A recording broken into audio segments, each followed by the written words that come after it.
Episode 63, Chapter 59.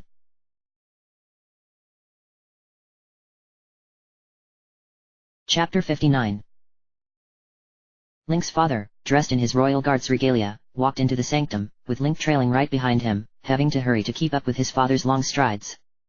They passed by a small group of well-dressed people walking out, who looked down at Link with curious expressions, but said nothing to him, though a few did nod respectfully to Arn. As he entered the sanctum, Link's mouth fell open at the sight of the majestic, open room. The domed ceiling was high overhead, split into curved partitions that alternated between a deep, royal red color and golden reliefs carved into the stone. Enormous windows just under the ceiling let golden light stream into the room, giving it a warm hue, and between the windows were a pair of statues of mounted knights wielding pikes. Directly in the center of the ceiling was an opening, and as Link stepped under it, he looked up and saw, with wide eyes, the bell tower. At 5 years old, the tallest building that Link had ever seen was a windmill. This tower alone dwarfed the mills back in Hoteno village by a lot. The room's floor was inlaid with beautiful stonework and that triangle symbol that Link always saw on his father's armor and weapons. And, around the sides of the room, were 2 long staircases that led up to the center of the second level, where 2 thrones sat, backed by a large statue. Those 2 thrones were, at the moment, empty, which Link thought strange. Didn't his father bring him here to meet? Arn. I didn't know you had returned. Link spun to see 2 adults, a portly man with a thick beard, black, speckled with strands of gray, and a short, thin woman with long, blonde hair. The man wore the crown bearing the golden wings of the royal family. Link gasped, eyes widening, and he desperately tried to remember what his father had told him about meeting the king. Was he supposed to bow? Was he supposed to? His father grinned and walked up, clasping the king's hand at the wrist. Your Majesty, it is good to be back. And it's good to have you back, the king said, showing his teeth from beneath his beard. I haven't had someone to play a proper round of stones against in 2 months. Arn chuckled. You're just excited to have someone around that has worse luck than you. Perhaps. It's good to have you back, Arn, the queen said, giving him a familiar smile. Arn inclined his head towards her in a familiar, yet more formal greeting than he had given the king. And I noticed you brought someone with you. She looked towards Link, giving him a warm smile. Link blushed but noticed something else that he hadn't noticed before. From behind the queen's deep blue dress, a face peeked out. A young face, a child with golden hair and bright, green eyes. Arn turned and smiled at Link, motioning for him to approach. Your Royal Highnesses, I would like to introduce my son, Link. He's going to be coming to live with me here at the castle until he is old enough to begin training as a page. I'm surprised Medalia even let him out of her sight, the queen said. From her letters, she sounded like she dreaded letting him go. Well, she has her hands full with little Errol right now, Arn said, nodding. Though I can't say she was pleased with me. But I hope to have them come stay here in Castletown for the winter. And then, of course, Link and I will travel back for the harvest. Roam bent to look at Link, a twinkle in his eyes. Come here, son. Link hesitantly stepped forward. So, are you wanting to be a knight like your father? Link nodded. Perhaps a member of the Royal Guard? He nodded again. Oh, dear, starting him early, the queen said, chuckling softly. He's already better with a sword than most adult men I know, Arn said, growing somewhat more serious. He's a natural. I hope to have him start formal training soon. Roam glanced up at Arn, nodding sagely. Good, good. He looked back at Link. You know, your father has been in my service for many years already. I consider him to be one of my staunchest supporters and closest friends. He looked to the side and reached behind the queen, pulling the little girl free and bringing her around so Link could see her. And this is my daughter Zelda. Maybe one day, when you are older and a knight yourself, you'll be just as close a protector and friend to her as your father is for me.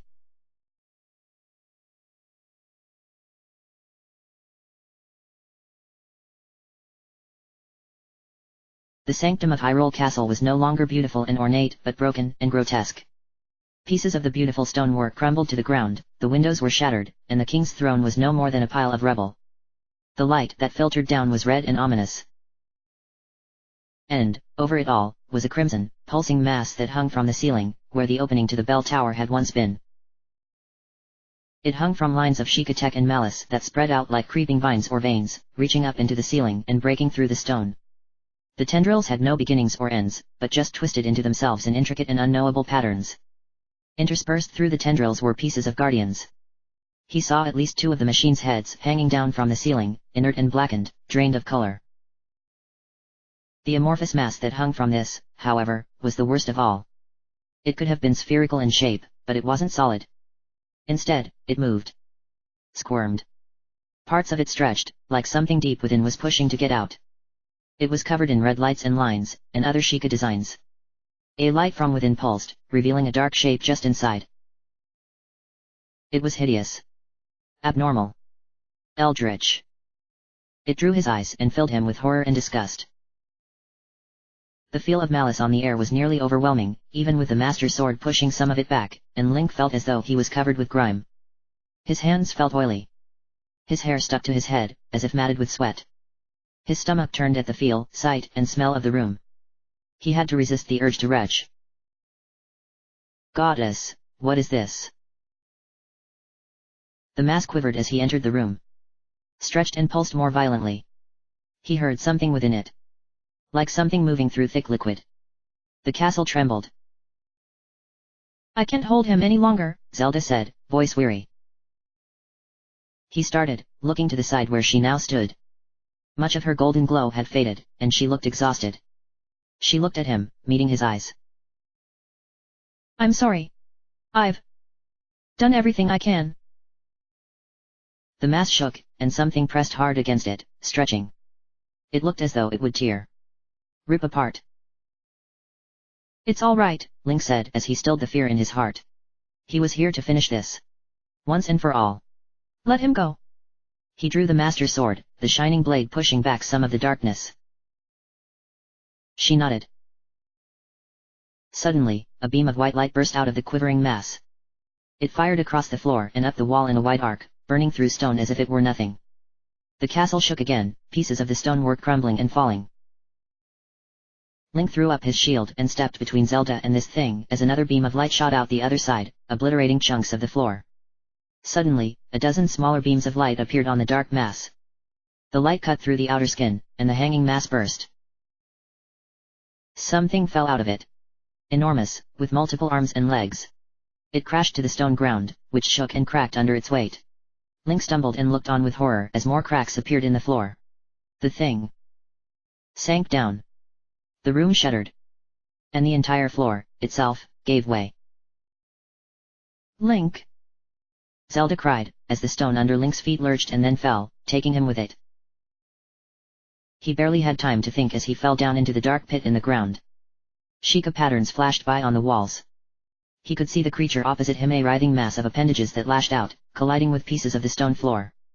Link, himself, felt the remnants of the floor he had been standing on at his back. Would it crush him when they hit the ground? They passed through the circular pit and into an enormous room with a huge domed ceiling, save for the opening that they fell through. He could see the ground now, rushing up to meet him. This, then, was how he would die. Not in battle against a great evil, but by falling into a pit and being crushed by rubble. He didn't even fear but just felt numb. His thoughts were sluggish. At least, maybe Ganon would experience the same fate as he. Suddenly, golden light surrounded him. He glowed with it, shining as Zelda shone. He felt her. Not her body, not her hands or arms, but her presence. It caught him. Slowed his descent. The thing and the chunks of floor fell away beneath him, slamming to the ground with an almighty crash that sent up a plume of dust, shrouding the room. He, however, floated down slowly until, finally, his feet touched the ground as gently as a feather. The thing in the midst of the cloud of smoke and dust moved, and the shining sword in Link's hand pulsed in anticipation.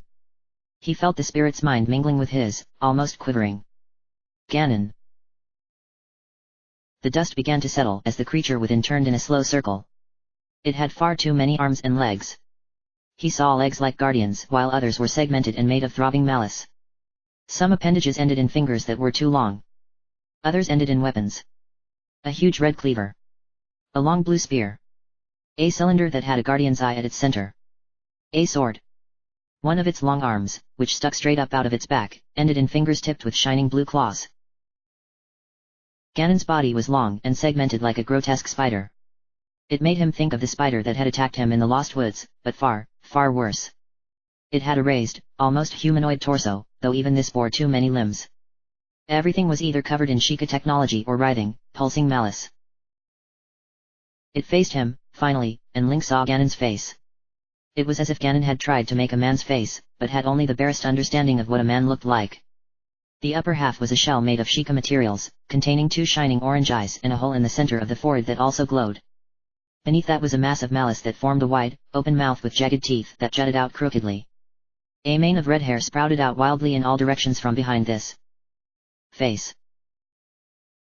Ganon moved its mouth and, from it, a word was formed. Hero. It drew out the vowels in the word, turning it into a long hiss that sent ice down Link's spine. And then its face contorted in sudden rage, and it threw itself back, its upper torso rising into the air. It released a shriek that shook the foundations of the enormous room. Link rotated the Master Sword in his hand and held his shield in his right. They both felt insignificant against this monster. But he had to fight. It's the one that did this. Errol. Father. The kingdom. My friends. My people. Zelda. It did this. Ganon's torso fell back down so that its face settled right in front of Link, wide mouth forming a disturbing leer. And then it swept the fiery cleaver towards Link. Link reacted instinctively, throwing himself into a backflip that cleared the cleaver, though he felt its intense heat as it passed underneath him. Another of Ganon's arms lashed out, the one holding the smaller guardian sword. Link knocked it aside with his shield and swept out with the Master Sword, cutting through the arm with a spray of malice. Ganon shrieked, and Link rolled to the side as the cleaver came back down. It slammed into the stone of the ground, sending out a burst of fire that washed over Link, singeing his clothing and hair. He jumped back to his feet and lunged for the arm holding the cleaver, hoping to remove it like he had done the other. But the hand with the claw suddenly reached down and swatted him away, sending Link rolling across the floor painfully. He looked up and cursed, throwing himself up into a crouch and getting his shield up just in time to deflect a blast from its cannon. Ganon fired again, and Link knocked it aside before jumping up and running towards the creature. Ganon roared in fury and drove its long spear, just like the one that had nearly killed him in Ruta, towards Link. He knocked it aside with the Master Sword and ran beside it, coming around to Ganon's side. He lashed out with the Master Sword, leaving deep gashes in the throbbing malice that made up its side and cutting through one of its insectoid legs. The creature screeched and skittered out of Link's range before sweeping out with the fiery cleaver again. Link had no choice but to dance back and bring up his shield again. The spear slammed into it, and he grunted as the impact ran up his arm and drove him another 2 steps back. I need to get closer. He spun to the side, avoiding another thrust of the spear, and ran for Ganon's face. If he could get in there, he could plunge the Master Sword right there, between its eyes. Maybe that. The clawed hand shot out towards him, but Link was ready this time. As the shining blue claws reached down, Link swiped the Master Sword up, cutting through the long palm and sending 4 of the clawed fingers spinning away. Ganon pulled its hand back, roaring in pain or fury. Almost immediately, the hand began to regrow its fingers, though these did not appear to be tipped in guardian weapons. The cleaver cut to the side, and Link spun, getting both the Master Sword and shield up. They protected him, but the strength of the blow knocked him onto his back. He gasped for breath as Ganon raised its spear above him. Link rolled towards Ganon, coming up just under its raised torso. Sneering, he rammed the sword up into Ganon's belly, sending a spray of malice out and causing the giant creature to roar. Ganon tried to bring one of its spider-like legs down on Link, but he quickly moved out of the way and cut the foot off, causing the monster to lurch. Before he could attack again, Ganon backed quickly away, scrambling over pieces of the floor from above. When Link tried to pursue, it fired at him with its cannon, forcing Link to duck behind his shield. Suddenly, Ganon threw its arms out and a fiery, orange shield surrounded it. Oh, hell, Link thought as he ducked behind a chunk of the floor. His shield arm ached from the constant barrage of weapons and guardian fire. The shield, thankfully, seemed as strong as ever. Like the creature that had inhabited Rudania, the fiery shield briefly wavered as Ganon did its next attack, waving its hand that had formerly been tipped with the energy claws. Suddenly, a howling whirlwind appeared between them, flinging chunks of rock and debris into the air. Link cursed and began to run in a wide circle, keeping his shield up to protect his head. Wind howled in his ears. Something fiery and painful slammed into his chest and sent him sprawling back. He groaned slightly as he felt at his chest. A scorched hole had been burned into the center of his tunic. Ganon's cannon. Link pushed himself back to his feet, gritting his teeth. In his haste to escape the twister, he had run straight into Ganon's line of sight. Damn! Ganon fired again, and Link dove away, ducking behind a chunk of the rubble. He slammed the Master Sword back in its sheath and drew his bow, knocking one of the ancient arrows. Then he jumped out from behind the cover. Ganon fired again, and Link focused, slowing the bolts of energy flying towards him. The shield was down. The wind drove Link's arrow slightly off course, but it still struck Ganon with a flash of blue energy. The creature screeched in fury, stumbling back. The twister disappeared almost immediately, and Link shot off another arrow. This one, however, blew up harmlessly against the reformed shield.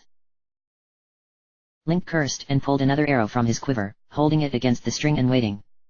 Ganon seemed to consider that, and then it rushed towards him, its feet, a combination of guardian claws, hands made of malice, and that cannon, scrambling over the debris. He stowed the arrow and ran to the side, slipping the bow back over his shoulder. Something smashed into the ground beside him, the shining blue spear. Link changed directions just as a bolt of guardian energy shot past. And, suddenly, something hit him from above.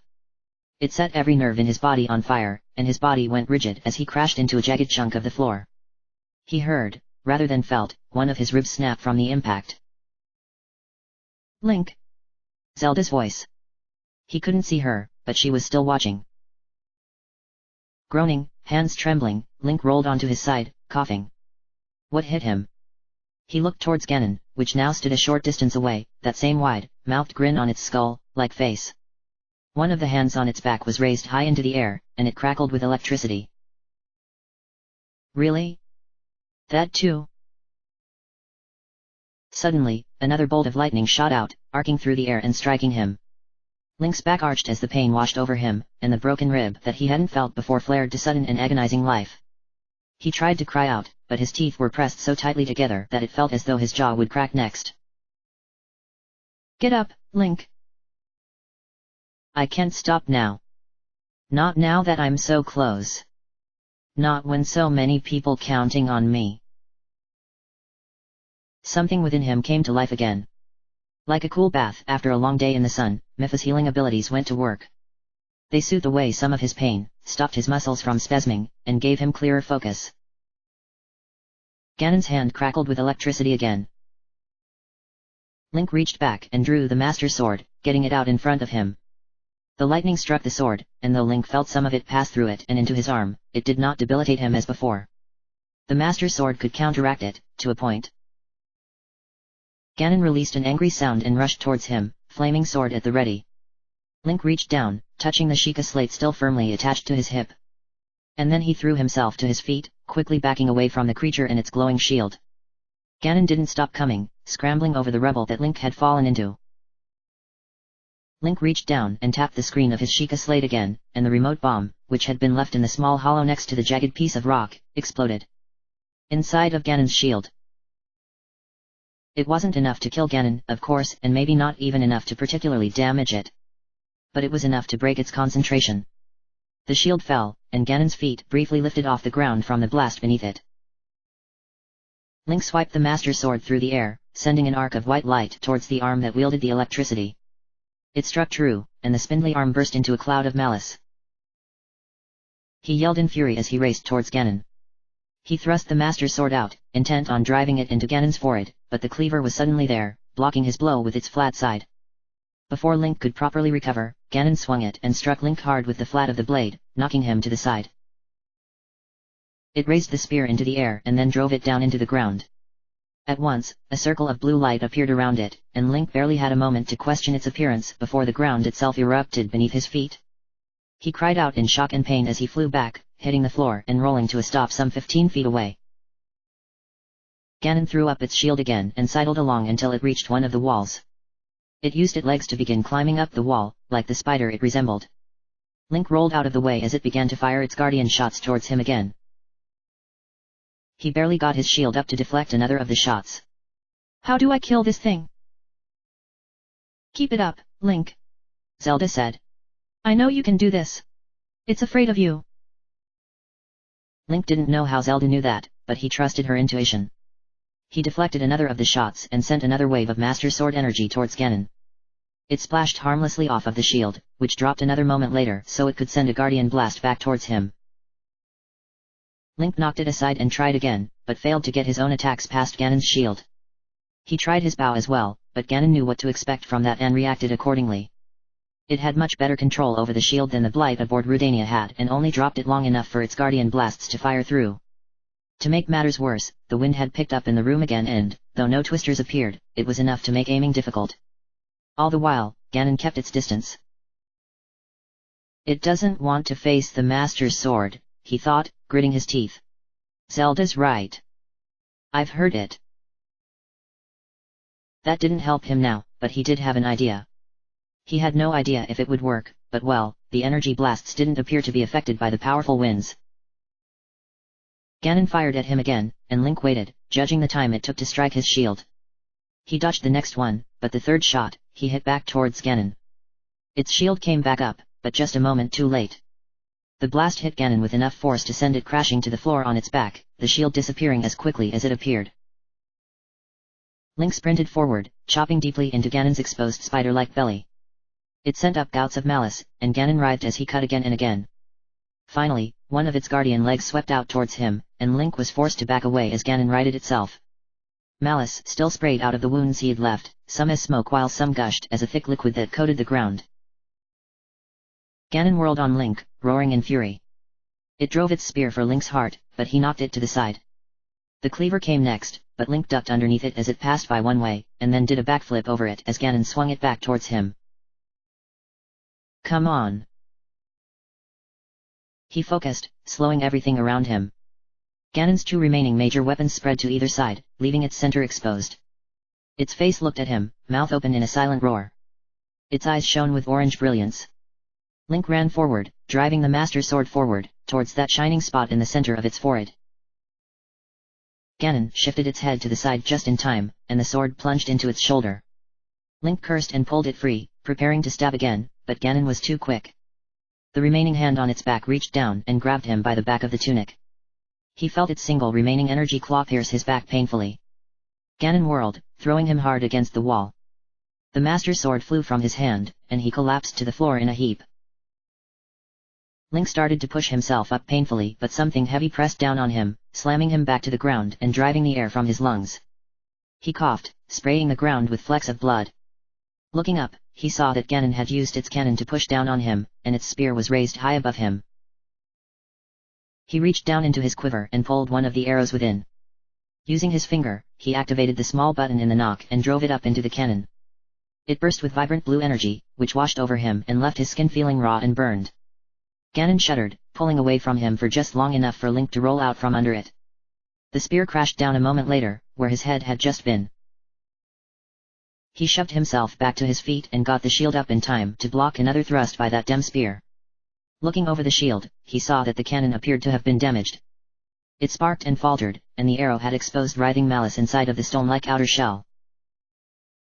Ganon raced towards him, screeching with an awful, bone-chilling sound. He thought he heard words in the mad sound, but he didn't have time to think on it. He turned, dashing forward and snatching up the fallen sword. Though still shining on the ground, it burst into more brilliant life as he wrapped his hand around the hilt. He whirled, sending a wide arc of Master Sword energy towards Ganon, which cut through the malice as easily as if Link had done it with the blade itself. He charged, yelling with fury. The spear shot towards him, but Link ducked to the side, avoiding it. As he approached, Ganon again tried to grab him with that hand, but he cut through it at the wrist as it reached for him. This time, it did not immediately grow back. It swung the flaming cleaver. He leaped forward, feet landing on the stone-like material that connected it to Ganon's thick arm, and then jumped off again, landing just on its other side.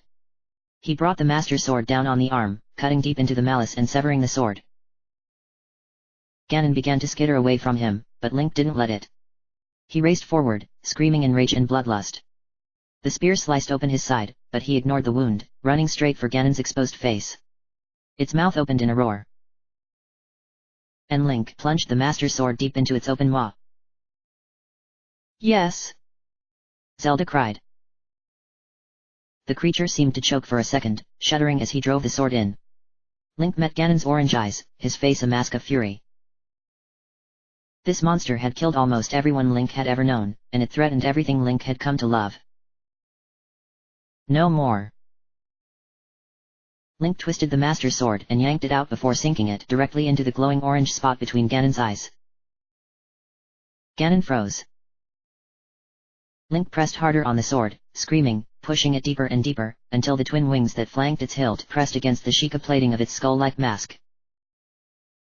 Ganon shook and, suddenly, a powerful jet of malice burst free of the wound, ejecting the Master Sword and throwing Link back several feet. He stood back up, holding his shield up to block his face from the vile spray. The creature took a labored step towards him, and then another. He prepared for another attack. But it never came. Calamity Ganon stood still, malice pouring from a dozen wounds all over its body. It sprayed into the air and spread out on the ground. Its face was expressionless, save for its mouth, which opened wide in a terrible screech that echoed off the walls and made the ground tremble. A light appeared in the core of Ganon's being, bright and red. The monster writhed as it grew stronger until, finally, Ganon burst as the light overwhelmed it. Link grunted, leaning forward and holding his shield out as a wave of smoky malice spread out in all directions, washing over him. And then it was gone. He stumbled slightly, looking around with wide eyes as the malice pooling on the ground became vaporous, joining that in the air, and began to swirl around itself, just like with each of the blights. He waited for it to evaporate. To disappear. It didn't.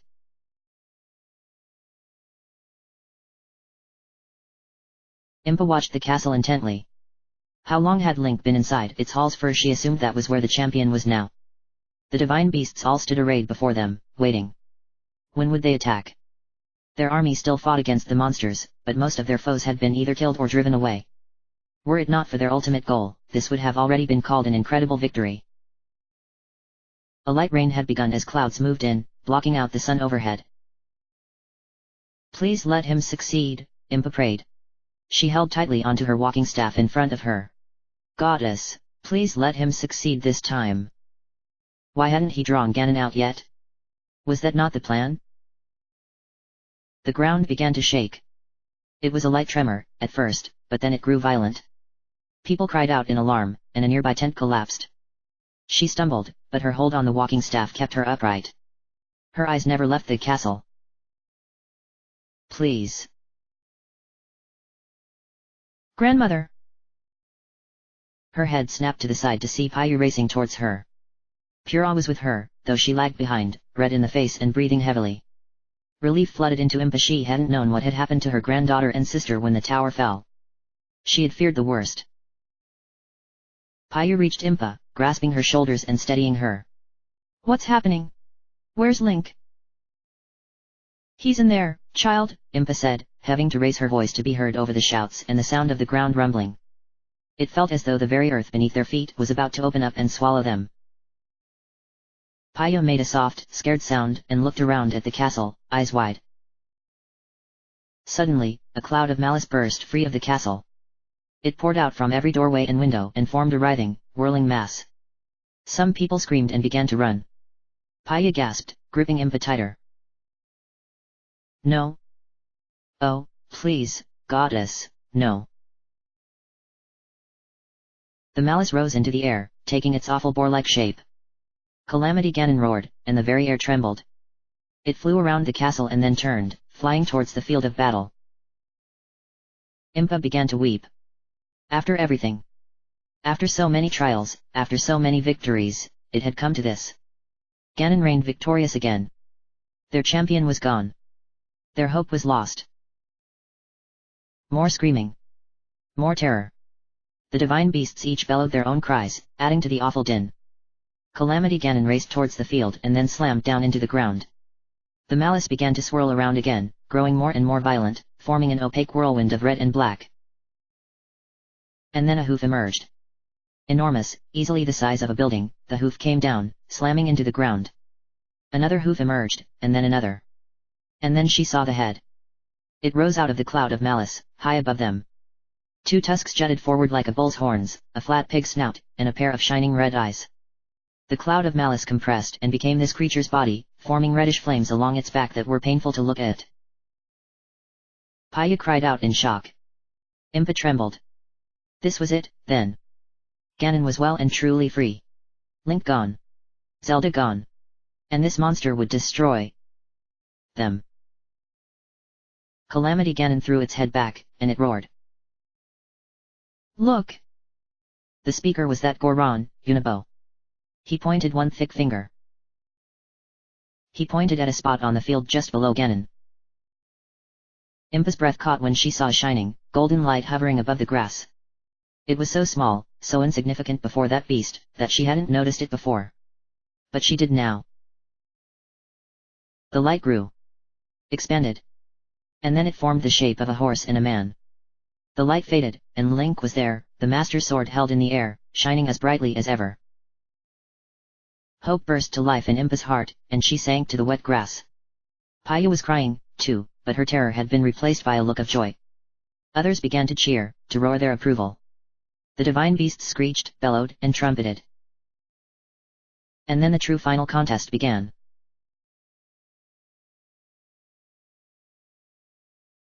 Link slowly lowered the Master Sword, staring up at the dark beast that Ganon became. It was daunting. So large and powerful looking. But he was far beyond being cowed by something just because it was larger than him. This is it, Link. Zelda said, sounding breathless. He couldn't see her, but he understood. She was still preserving her power as much as she could. Preparing for the end.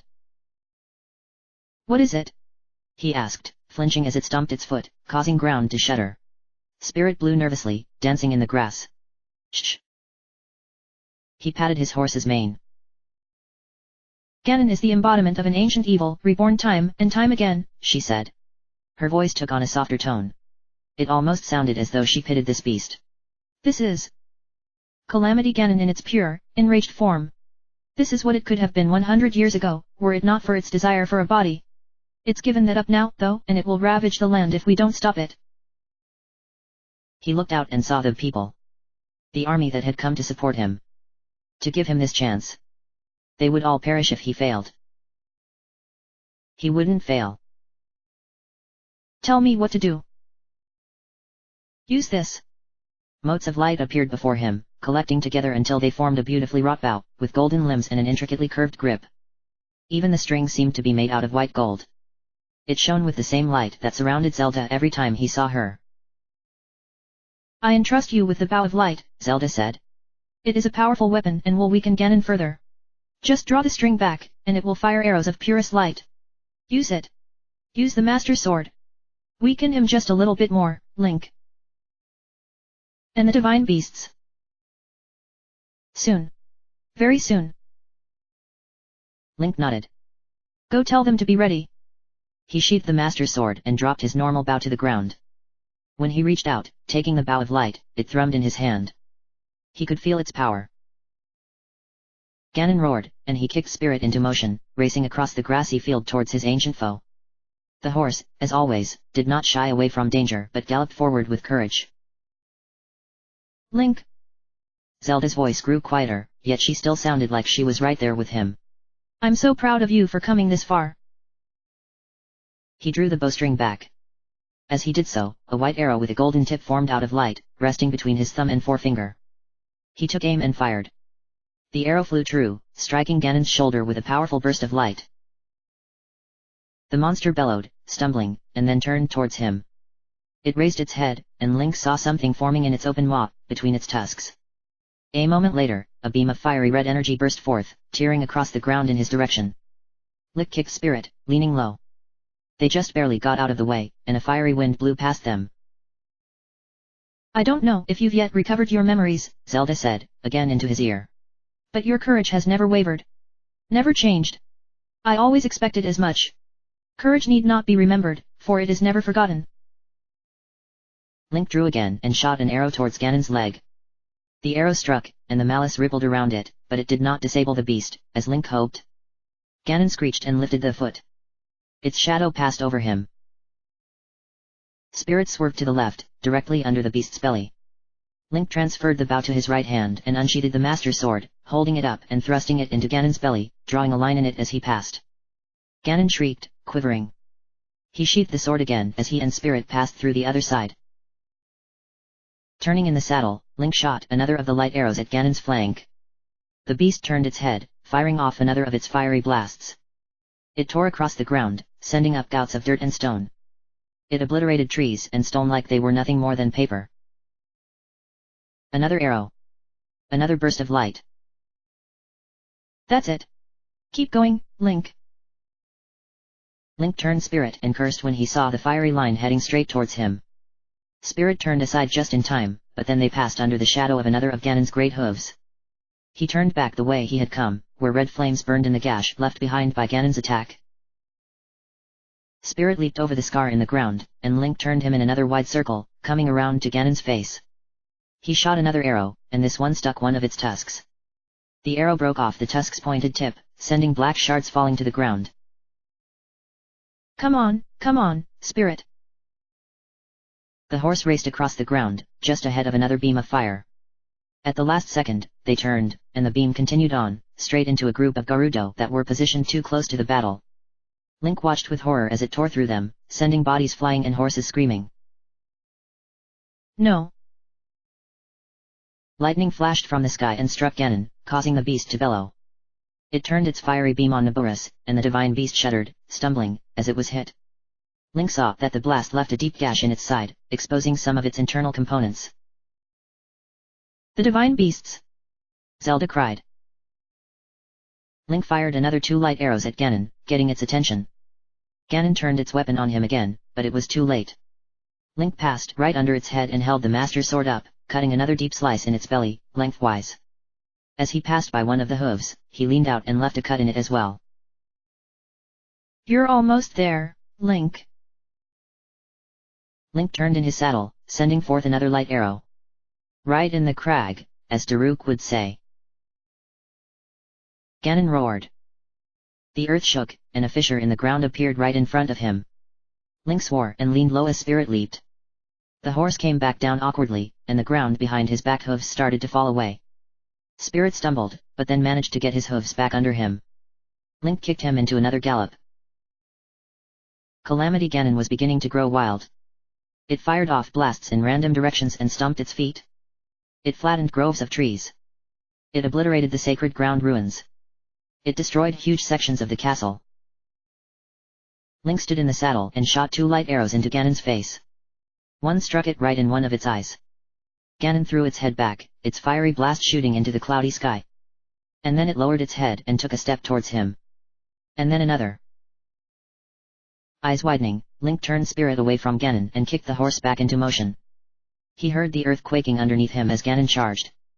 As they raced away, he turned in the saddle and saw the beast quickly gaining, its superior size more than making up for its slower movements. Link drew the bow of light again, sending arrow after arrow in Ganon's direction, but the monster kept charging. It roared in fury, lowering its head, and pointing its remaining tusk at Link. He turned Spirit in a tight loop, and for a brief moment, Link felt Spirit's hoof slip on the wet grass. But then they were through the turn and racing back in Ganon's direction.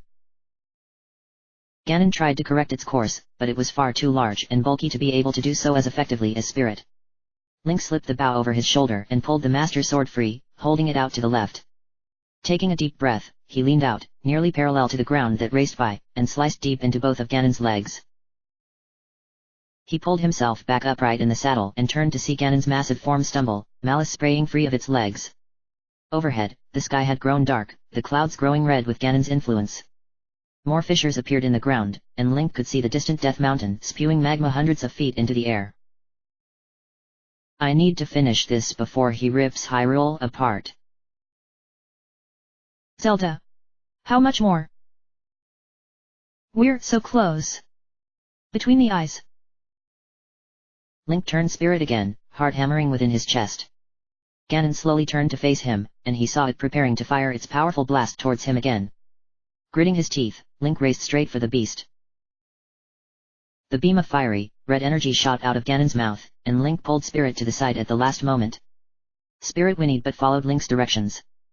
And in that brief moment, while Link was still shielded from Ganon's view by its own attack, he drew the bow of light and launched a shining arrow. It struck the center of Ganon's forehead, right between its eyes. Ganon roared in fury. Now! Urbosa, Daruk, Mifa, Rivali, do it now!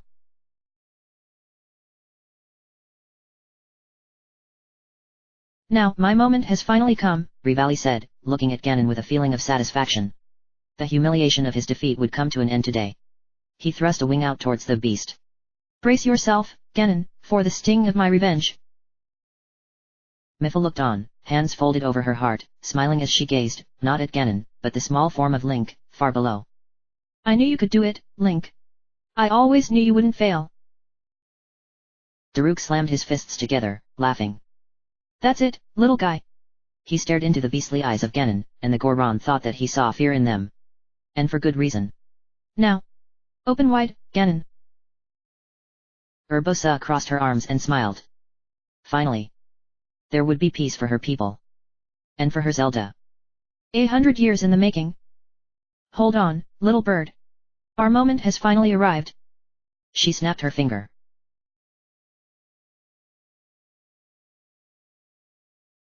Each of the divine beasts faced Ganon. Meadow, with its wings outstretched, Ruda, with its trunk raised to the heavens, Rudania, with its head opened and the weapon spire inside exposed, and Naboris, with its legs folded under it and head forward. And, before each of them, a ball of light appeared. They grew and grew until, suddenly, with a blast far greater than any guardian had ever produced, they shot forth, forming 4 massive columns of energy that slammed into Ganon.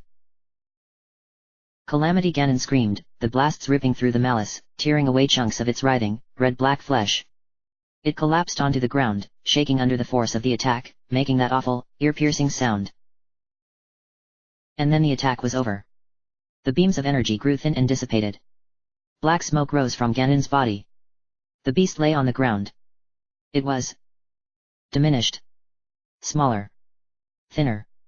Emaciated. But even this was not enough to destroy it completely. It began to move again. She appeared as a golden light in the air, floating slowly down in front of Ganon. The light resolved into Zelda, her white dress rippling around her. She shone like the sun. Calamity Ganon looked up at her, its red eyes following her descent. Her feet touched the ground, and she looked up at the creature that had caused her such pain, such grief. 100 years. 100 years with only this creature as a companion. It repulsed her. It terrified her. Yet she understood it. She understood its rage. She understood the pain of being reborn again and again and again.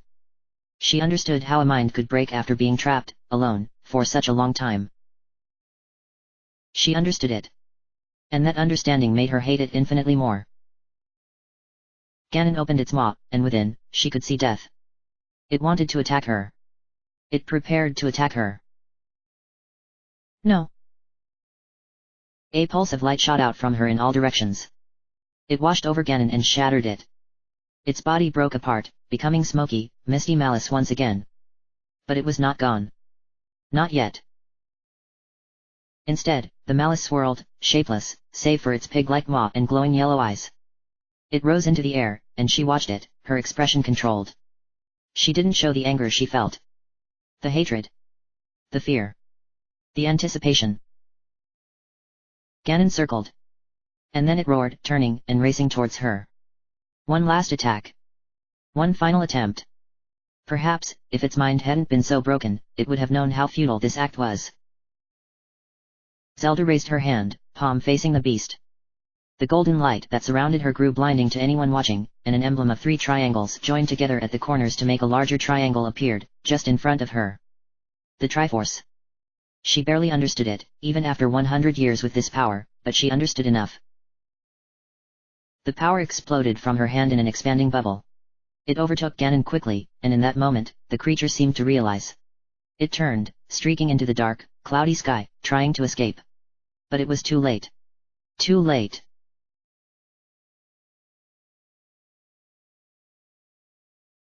Link gasped as the light overcame Ganon.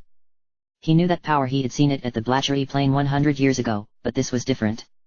Far, far more powerful than that attack had been. It blazed like the sun, and it grew until it was the only thing in his field of view. Just it and the beast. It washed over Ganon, and Link watched with awe as its smoky form was consumed.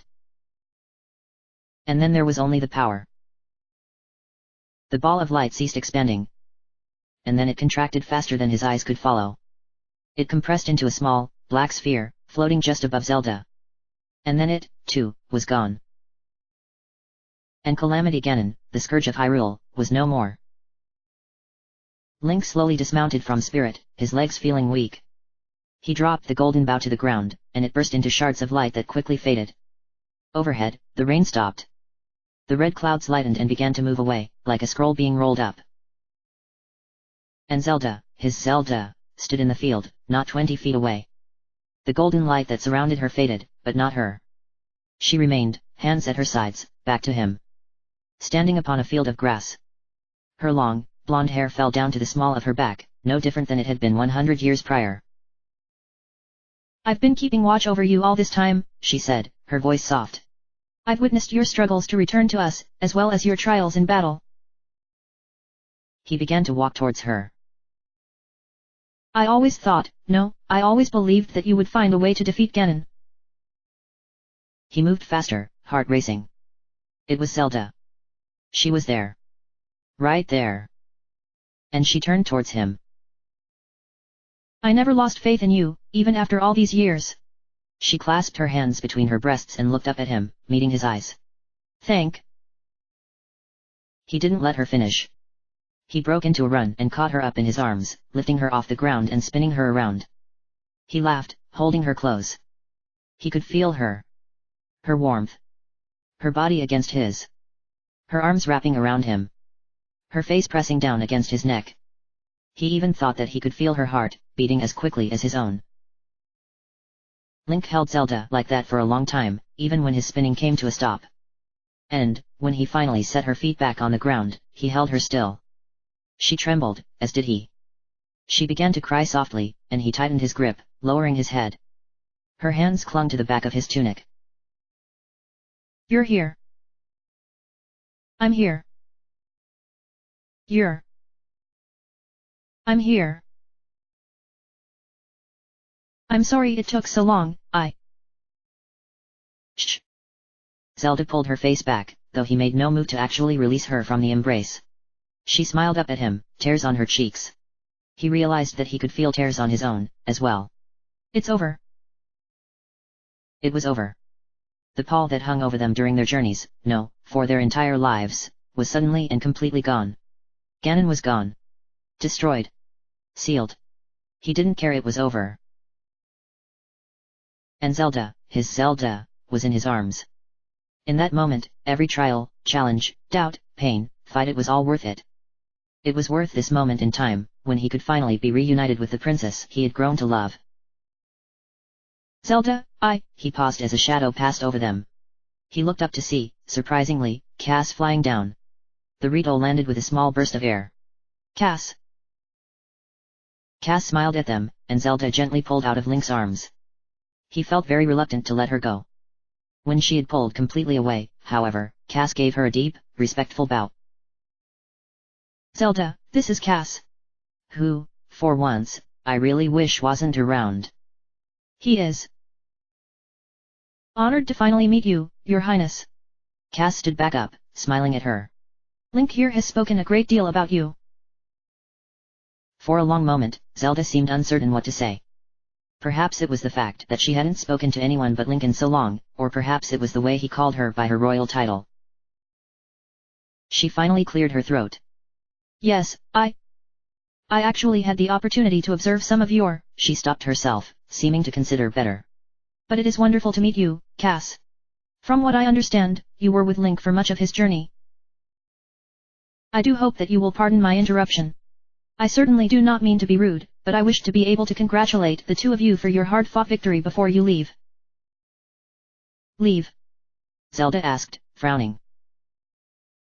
A smile quirked Link's lips, and he reached down to his hip. All around them, he began to hear a roar. Not the roar of beast or monster, but the roar of a crowd of onlookers. The roar of the people of Hyrule, finally free of Ganon's oppression. He glanced around and could see hundreds approaching, racing to greet the two that were responsible for their victory. Cass glanced towards Link, smiling in his Rito way. Yes, I suspected that Link may not wish to remain here very long. Zelda frowned even deeper and glanced toward Link, her expression growing surprised as she noticed the Sheikah slate in his hands. Thanks for all your help, Cass, Link said, meeting the Rito's eyes. I don't think I could have done it without you. Cass inclined his head. I think otherwise, but I am glad to have been of assistance. Truly, this is a wonderful day. Thank you. Thank you, both. My daughters will no longer have to grow up in a world dominated by that creature. Link's heart swelled with the thought. Children growing up in a land free of evil. His sister never had that opportunity, but others would. It was almost enough. Make sure Spirit gets back to Hateno village, if you don't mind, he said, pressing an icon on the Sheikah slate. Immediately, a blue circle was projected on the grass around them. Of course. I will see you again soon, my friend. Cass backed out of the circle. Link, what are you? He pressed the screen again, and both he and Zelda burst into thousands of pieces of light, flying away into the sky, leaving the battlefield and the masses of Hyruleans behind.